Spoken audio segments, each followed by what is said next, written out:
6'7", Skippy Riz, Sigma, Scuba.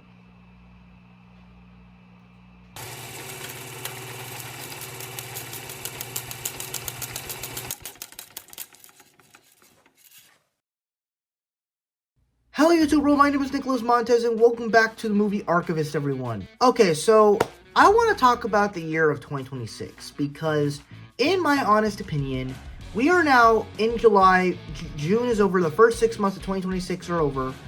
I want to talk about how 2026 might be the best year for cinema in the last, decade.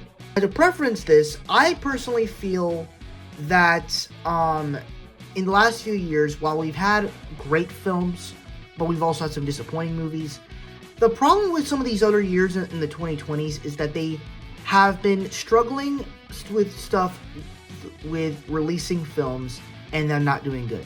And that kind of goes back to the benefactor of really the other decades of film having films that define their eras, and those were great for those eras, but when it came to the films of this era, it's like when they tried repeating stuff that they did in the past, it just doesn't work.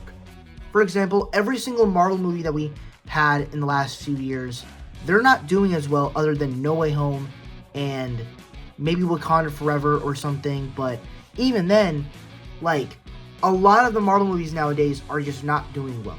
Or even any of the Disney or Pixar films. Some people are liking some of them, but others are not liking them as much.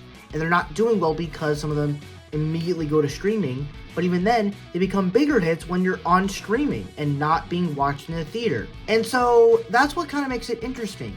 The other thing that makes it fascinating is, I feel like as though 2026 finally defined what the 2020s is all about, because I feel like every era of cinema had something that defined them, where the 1930s, for example, was defined by, black and white films, the Great Depression, and the origin of the screwball comedy.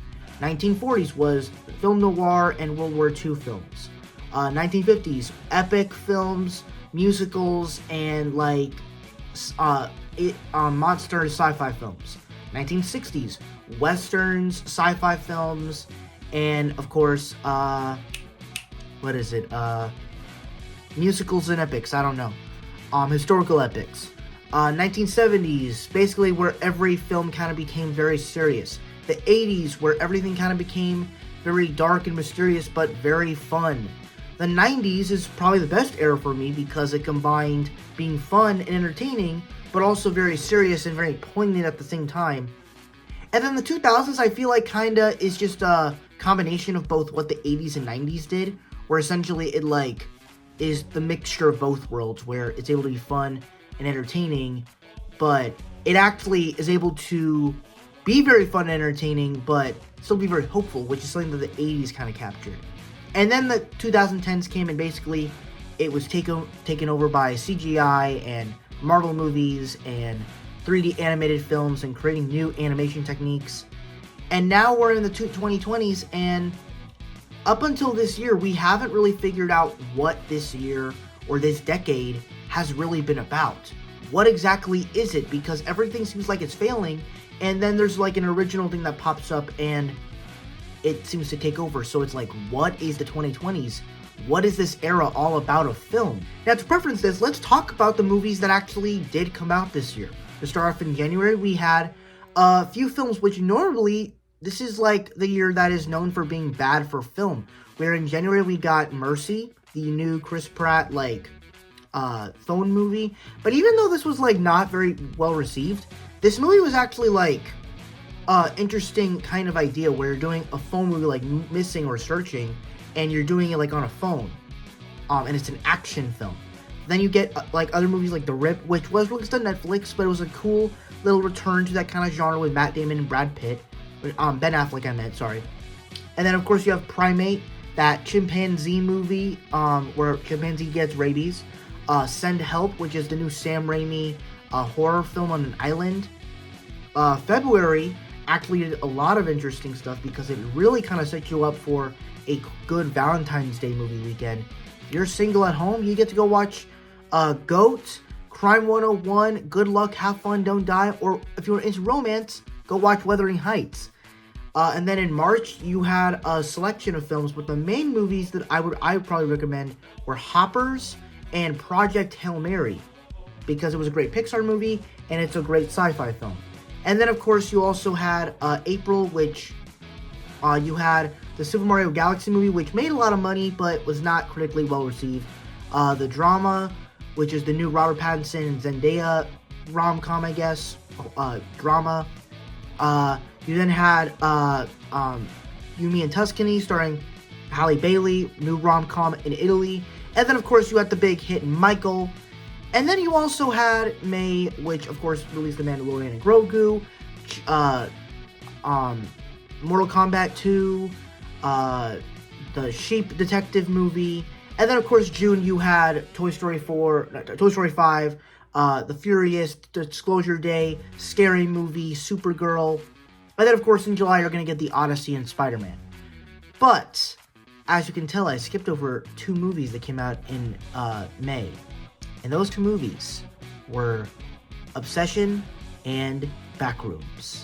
Now, if you're unfamiliar with what Backrooms and Obsession are, Obsession and Backrooms are 2 films made by Gen Z directors. Obsession is made by the director Curry Barker, a 26-year-old, basically the same age as my sister.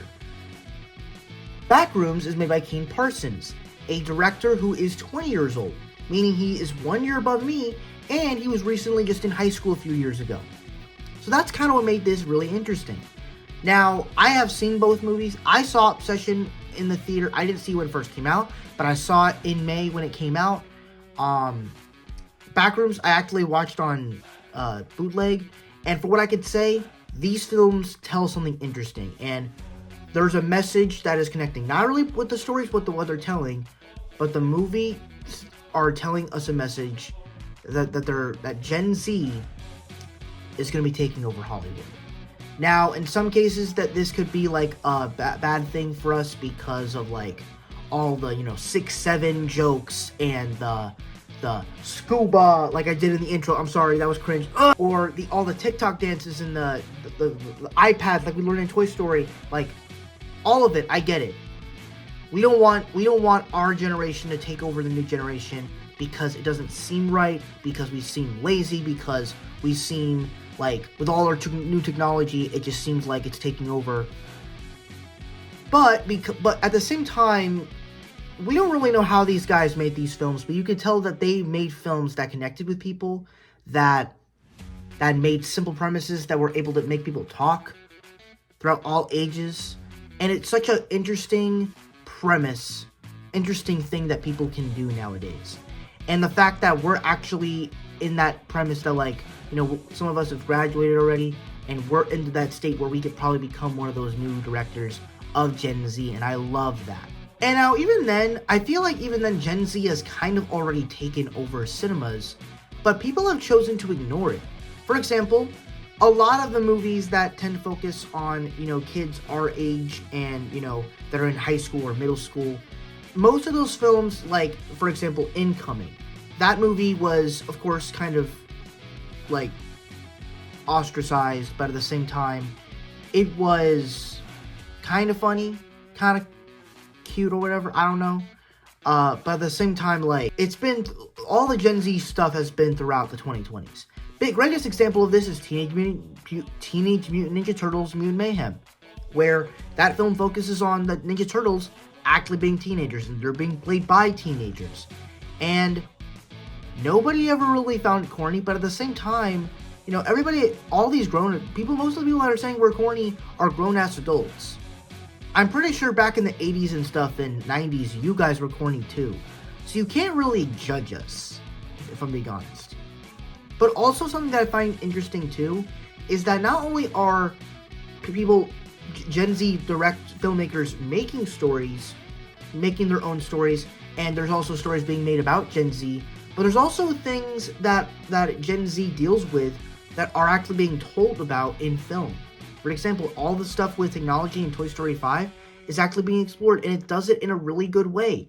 Or even with the upcoming Spider-Man Brand New Day, where it's actually exploring depression and the loneliness you feel after high school, which, not gonna lie, starting to feel it a little bit. But that's what I'm talking about. Like, the Gen Z directors is not just in directing, but it's also in the stories that are being told about ourselves, but also the stories that are being told in the franchises and movies that we already love already. So, Gen Z has kind of already been there already. Now, the big question is, something I've noticed with some of these Gen Z directors of what they've been doing the last few years, because these aren't the first Gen Z movies ever made by Gen Z directors. Because not only are they Gen Z directors, but they're also people coming from YouTube. And we had films like the recent Scream movies, who were made by, these directors that were on YouTube. Or, the Talk to Me guys, or the Iron Lung, or Shelby Oaks. All those movies were made by YouTubers. They started out on YouTube. And some of those films did good, some of those films did bad, and some of those films were kind of in the middle. Now, I don't know if I've seen the Iron Lung. I can't remember. I saw Shelby Oaks. I actually really liked it. I've seen Talk to Me. But, that's the thing, like, they all came from somewhere. Basically, what I'm trying to say with this is that from all of these directors, it seems like they've always been starting with doing horror. And I guess that's just what they're interested in, because, like, literally every Gen Z movie I've heard about is literally just a horror movie. And, like, that's fine if you're into that, but is that all what Gen Z directors are into? Is that what all filmmakers of Gen Z are into? Like, my point is, what I'm trying to say is, will there ever be any Gen Z directors that will expand upon horror? Will they, expand into sci-fi? Will they expand into action films? Will they expand into other things? Because, I'm not gonna lie, as much as I like horror nowadays, I don't want to just see my people my generation just direct horror. Because horror is not the only genre out there. Now, I can understand that for people that are starting out as filmmakers and, they're doing horror for the first time, horror is probably the cheapest thing you can do, but at the same time, it's like, that's not all we want to see. So, I think it's best that we expand. Personally, for me, because I want to be an upcoming filmmaker, I'm doing this YouTube stuff and everything, and I want to make feature films. I'm currently kind of working on a film. Now, it's not really an original movie, it's kind of like a sort of fan-fiction-y right now. I'm not going to go too much into it of what exactly the film is, just because I'll basically be confirming of it, and it'll sound like I'm confirming that it's going to happen. It's not yet. I'm just kind of creating as I go. But if you ever remember that 6MC Movies series that I wanted to make, like, back in the day, yeah, so it's kind of connected to that. I actually am scrapping most of those ideas, just because I guess I wanted to try to be James Gunn or Kevin Feige combined together, where I could direct the movies, but I could also, like, produce them at the same time and, like, put them out there. And I guess I maybe just want to be the director and go on and make other things as well. But for me, and I have a few lists of other movies, not just Marvel, but a few other, fan projects that I want to do. But truthfully, I want to make a passion project Marvel movie, and for what I could say right now, it's a Black Panther film. And that's all I'm really going to say. It's really like the story about T'Challa's son. That's all I'm really going to say. Can't say much more than that, but that's the story I want to hear. And if you want to hear more about it, you could text me on my Instagram or something, or I don't know. I can't give out my number, but I'm not going to do that, but anyway, so yeah. Do I think Gen Z is taking over? Yes. And I personally believe it is kind of the right goal. I just hope that the next movies, which I don't even know when the next Gen Z movie is, I hope that in the next few years, we not only get great horror, but we also get, like, cool films, and people actually show what they can do with the genres and movies they love. So, that is it for this little video essay that I made. I thought it was a fun idea to talk about the rise of Gen Z directors and filmmakers. So, with that said, thank you guys so much for watching. I really hope you enjoyed. Don't forget to like, comment, and subscribe. And I will see you guys in the next video. Peace.